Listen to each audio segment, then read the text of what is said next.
Good morning and welcome to Coffee Talk. So, Atlanta was great yesterday. Honestly, well, give me some light here so I look yellow. Atlanta was great. The meetings were great. Now I have some decisions to make. It's very exciting. So, I figure I'll just pray about it, over analyze it, obsess about it, drive Michael crazy talking about it, and eventually I'll make my decision.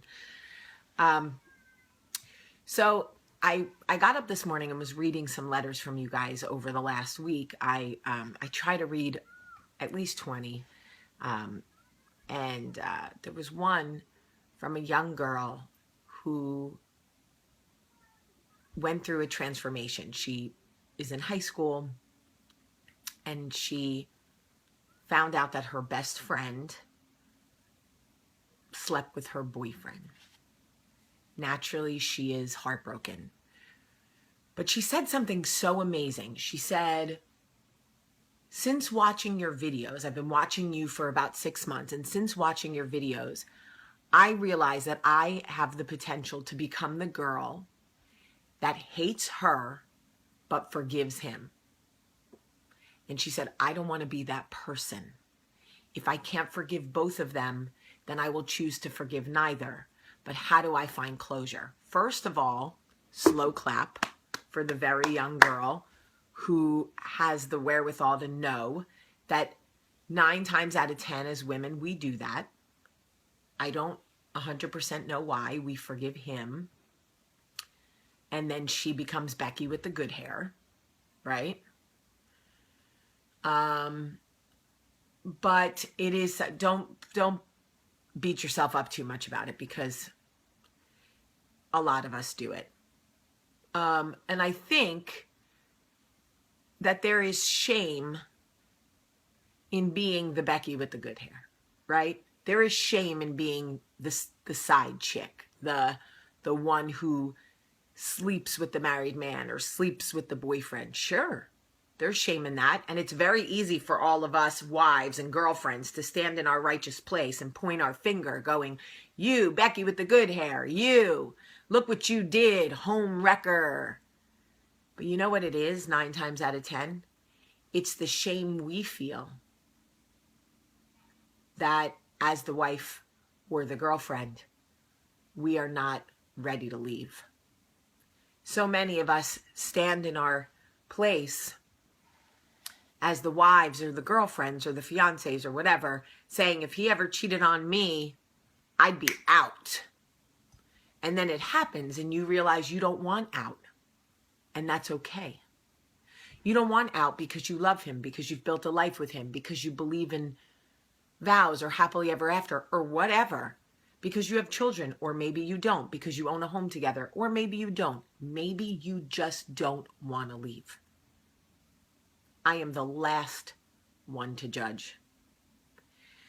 But there is shame in staying. And if we don't admit that to each other, we are only fooling ourselves. The reason that we are so hard on the side chicks, that we make whole 60-minute videos about it, taking sledgehammers and baseball bats and making Carrie Underwood songs and bashing cars and all of that, is because we are angry that we are not in a place where we are ready to walk away. Because trust me, if he cheated and it was as easy as, I'm just going to leave, and you just packed up your stuff and walked away, you wouldn't even be worried about Becky with the good hair, because you wouldn't be covered in shame. We are shamed by their indiscretion. We, as the wives and the girlfriends, stand there covered in shame going, why wasn't I enough? Why? Why her? Why my friend? Why Becky with the good hair? But the truth is, it wouldn't matter who it was. Because the shame is not in who he chose. The shame is in you and me, that we stood and we stayed when we said we never would. It's interesting how hurt people hurt, which is a lot of the reasons why we feel like until we've healed, we need to make the other woman suffer. All the while, our real anger is with him. Yes, she's played a part, absolutely, and we have social responsibility, 100%. We have an obligation as brothers and sisters to love each other and respect each other. And when we see that somebody is in a committed relationship, we should put the blinders on and walk on and find our own man. I've heard all the lines. Find your own man. Oh, you don't think you're good enough to find your own man. You don't blah, blah, blah. But there is something also to be said for the fact that many of these men cheat because they feel like they can be themselves with someone else. Because the institution of marriage is broken. We have stopped talking to each other. We have stopped listening. And I will tell you the truth. If Michael and I had not gone into therapy, I don't think we would have made it. Because we weren't speaking the same language at all. Forget the love languages. Sometimes we just weren't even speaking. And there is shame in that too. Why? Why did I choose you as my forever and you chose me, yet we can't get it right?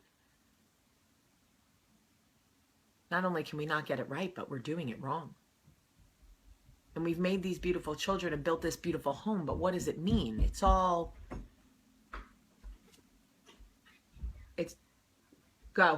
Okay. Stop. This is what happens when they don't listen. Stop. Go. Stop. Shut the door. Bye, bye, bye, bye. Shut the door, please.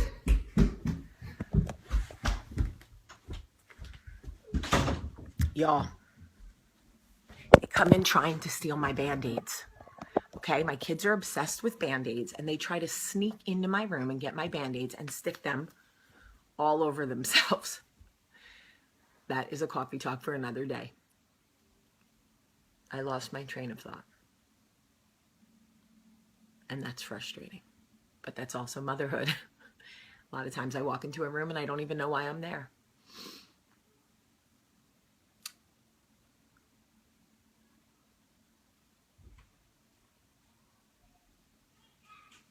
It is very difficult to boil your relationship down to where the separation started and why it continued. I know so many people standing in a space in their relationship going, I don't know how we got here. I am here to tell you, let the shame go. Honestly, if you cheated, if he cheated, if somebody cheated, if they didn't cheat but you're not communicating, if your marriage is failing but on Facebook you look amazing, if you've had children and built a beautiful home but inside nobody's speaking, there's no sex, let the shame go, because the shame is weighing you down. And I lived it for years. For years. I filmed a reality show in the middle of it, pretending that I wasn't desperate for my husband to see me or talk to me in a different way outside of, hey babe, how was your day?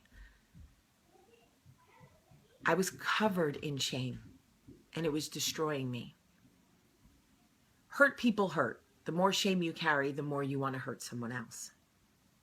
So the sooner you understand that most of us are in the same situation, and if we're not today, we may have been yesterday, and if we weren't yesterday, we may be tomorrow.